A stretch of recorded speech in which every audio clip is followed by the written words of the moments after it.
A live bacteria spray meant to restore skin with healthy microbes, erased by obsessive cleaning, has at least one weighty endorsement. Guy has used it. He's used this instead of showering for the last 12 years. One guy. 12 years without showering, though, and people actually want to talk to him. It's on the market now for $49. The odorless Mother Dirt AO Plus Mist. What is this one guy like Donald Trump? Is be he used. like a big influencer? Or who is this one guy? It's a guy. The guy's name, David Whitlock. Oh, him. A chemical engineer who manages not to scare away friends and neighbors. Oh, wait, wasn't he the one that was abducted by aliens? Oh, no, that's Whitley Strieber. No, that's Whitley Strieber, yeah. He discovered an ammonia-oxidizing bacteria in dirt. It conveys sweat. Let's see what I'm talking about. This is getting more riveting. It's really difficult to understand. Anyway, he has the best part of the story is he hasn't showered in 12 years. And people still talk to him. 12 years. He hasn't cleaned his body. He uses this stuff twice a day. And he works in a chemical plant. He goes, my biggest fear is the FDA shutting us down if they think we're making false claims. That's his biggest fear? Yeah. Why would you be afraid of that if you weren't making false claims? It isn't harmful even if ingested. It's difficult when we live in a world with Purell on every corner. Humans have confused clean with sterile. Company released $15 live bacteria shower gels and shampoo. You're going to rub a rock on yourself and be clean. But you want to be sterile, use some soap. He would like to see his spray take off. Quote, I would like to see 1 billion people a day use this. Well, yeah. Well, call Ronco. Ron Popeil. Hey, if he can sell hairspray hair. Can you imagine that? Like, look, bald spot, just spray the hair on your head. Look how it thickens it up, just like that. Can you imagine that infomercial? Hi, my name's Bill, right. And I haven't washed in over 14 years. Right. I know I'm alone in the studio, but I tell you, I smell great. I was waiting for that. Welcome to the Bill and Jason Show. I'm Jason, and that's Bill. Me. And this is another show of crazy mayhem where we talk about the event industry, DJ industry, or anything else we might come across that we think is amusing. Like smelly people that have not showered in 12 years. Yeah. So, question, would it be appropriate to spray that on yourself and not shower for years and then go to someone's event? Oh, and host it? Yeah, well, if it works, I mean, come on. But then, how do you go 12 years without showering and not look like you haven't showered? I mean, I get, they might be able to take the odors away, but how can you get away with not looking like you have bathed for even a week? Well, it's the hair that's most revealing. Well, yeah, but I mean, okay, so for a week, your hair would reveal. After 2 weeks, after 3 weeks, after a month, I think everything else would reveal too. Yeah, well, Wouldn't you just scraping stuff off? Well, and if you did like a Bury nose strip, it would look like you were a skier, It's like, what happened to your nose? Oh, I just pulled all the junk out of my pores from the last 20 years. I forgot all about those things until just last week when my teenage daughter started buying them. Well, you don't use them? No, I've never used them. Oh, they're great fun. They're great fun? Yeah, they are. They're really great fun. Wow! Oops, I bumped the mic.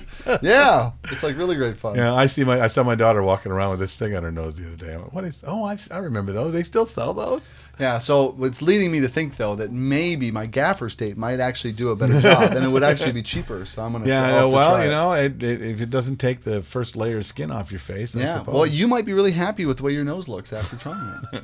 Well, maybe I'm going to have to. Next week on the show, watch for me. It's addictive. If my nose doesn't look as blackheady as it looks now. I remember one of the guys that did our workshop was like extolling the merits of having pedicures. My wife took me in to do this once and said, that was the most amazing thing. Oh, yeah. I will do that over and over and over. Manicures and pedicures. I'm the same way, man. When was the last time you had one done? There's nothing more relaxing than having a small, good-looking woman rub on the extremities of your body. Nothing. Did we have a topic? Right there. Did we have a topic for this show? Yeah, you were gonna edit. We were gonna talk today about how using story and using the structure of story. That's right. Within your events can really create something that has more to create as it goes. Yeah.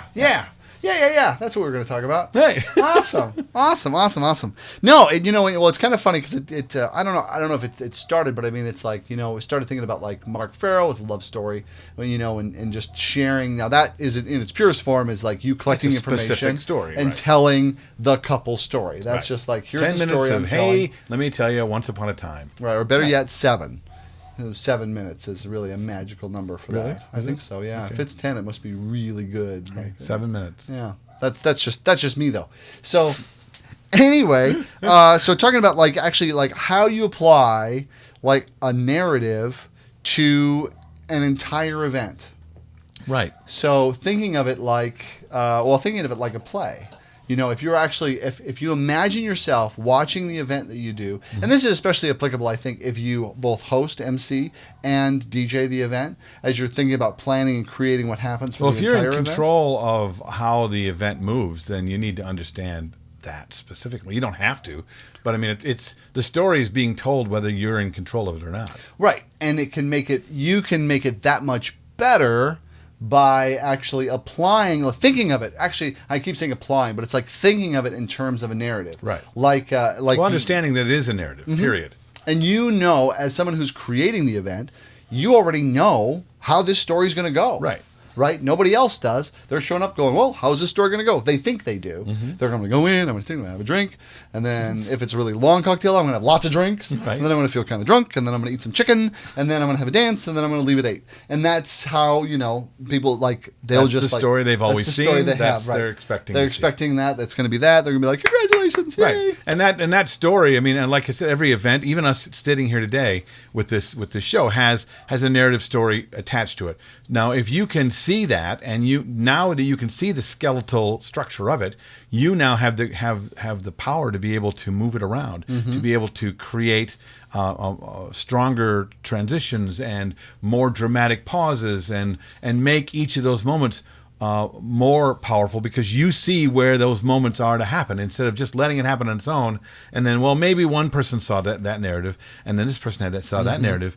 If you make it a collective narrative, now the whole room is affected as you go, and then you are in control of it. Right. Well, and then the thing is, the whole idea of the narrative is a sequence of events. Right.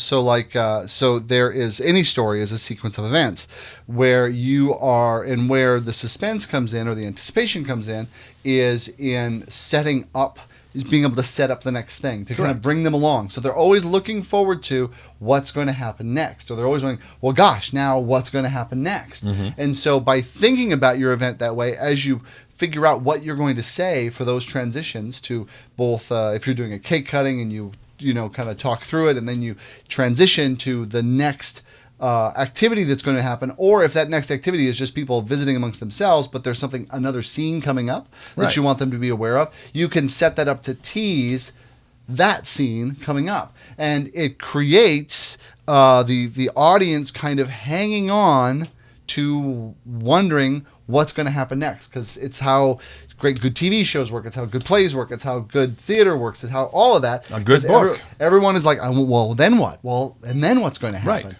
Or even a good story that you had told. This topic came to me because I was talking to Mike Anderson about our workshop, and he took our... Mike Anderson here in the Twin Cities. Yeah, he took our... Yeah, that's right. Not the other Mike Anderson, but Mike Anderson. Mike Anderson Weddings from Minneapolis, St. Paul. And we were talking about the workshop, and he had brought up the video in which Ira Glass has a video that we use in the workshop. If you want a little steal Ira a little Glass bit. is from This American Life.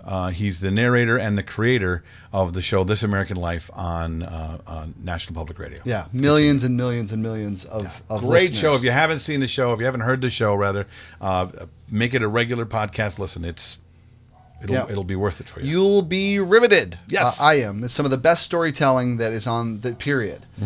Best told verbal storytelling that you can hear. So if you want to learn how to tell stories well, listen to what they're doing. Listen to the structure of how they're putting it together. Listen for it. It'll really, really give it to you. But what really stuck with me is that we were just talking about the workshop, and I was because the entertainment experience coming up in November. That one. And we were talking about the segment that we do on Story. Right. And he was like going, wasn't that was that Ira Glass video you showed? And I'm like, oh, wow, you remember that? He's like, yeah, I did. He says, but there was a story. And then he actually told the story that Ira Glass used Which as was an a example. crazy, boring story. It was not really even a story. Right. He said, But he remembered it Let me word make for something word. up. Because he's in the Ira Glass video, which just feel free to Google Ira Glass. It's like how stories are made, and take a look at it yourself. But he just says like a story can be anything. It can be the most boring thing ever. But then you add one element of suspense, and then suddenly like you're dying to know what happened. And like Mike repeated the story, and this has been like what, through 2 years, over Since 2 he took years it, yeah. since he was in this class. I mean, this is just one little small blip of this whole workshop. Right. And he like said, well, there was a guy, and he got up out of bed, and he went downstairs, and the house was quiet, unusually quiet. I'm like, this is amazing, like how Like word vividly for word. he remembered the story, almost word Right. for word, you know, and it like really stuck with him. And it reminded me of like how powerful stories are. And if you think about when you're not just making announcements, that you're pulling people along at that event in a story that you're narrating in real time. Right. That, you know, that the next thing is going to come up and this is going to be fun and why, and really think about it in that way and start really structuring what you say and what you share. The experience that your guests have are probably going to come away from your event well as vivid as that silly little thing that Ira made up as an example. And that Mike, exactly. I mean, and part of the reason it works so well is because we live our lives in story. Everything we do is another story we're going to tell, or a story that we're telling ourselves, and we see it that way as we go. And it's so powerful that if you take that on and take on what Jason was talking about, then you really do create these really vivid experiences for people. And the reason I can say that even now is from when you told me the story about Mike, expressing that back to you.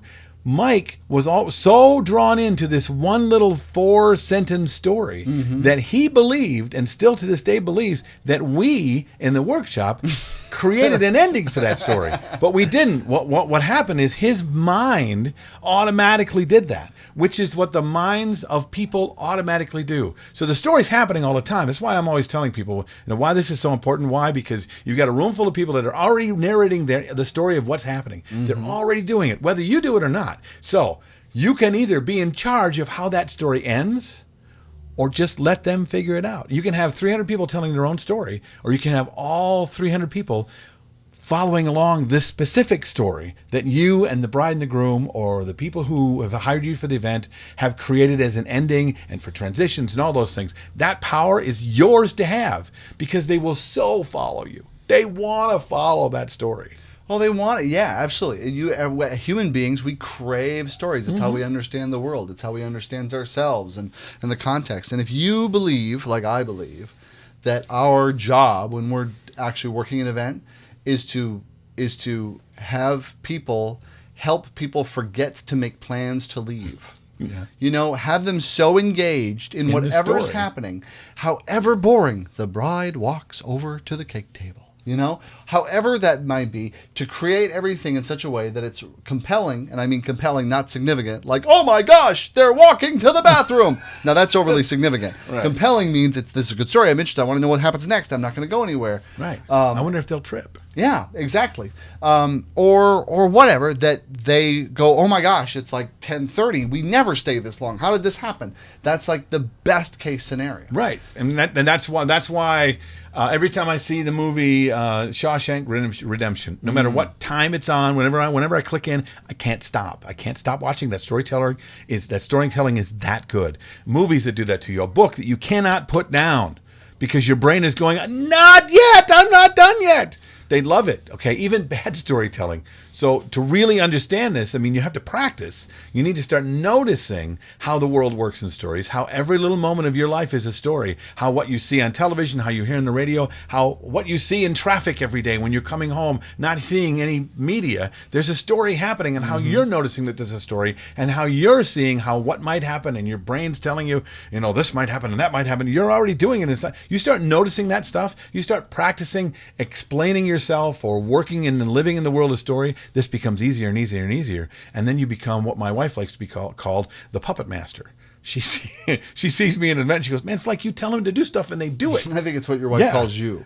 Oh, that's right. It's what your wife likes to be called.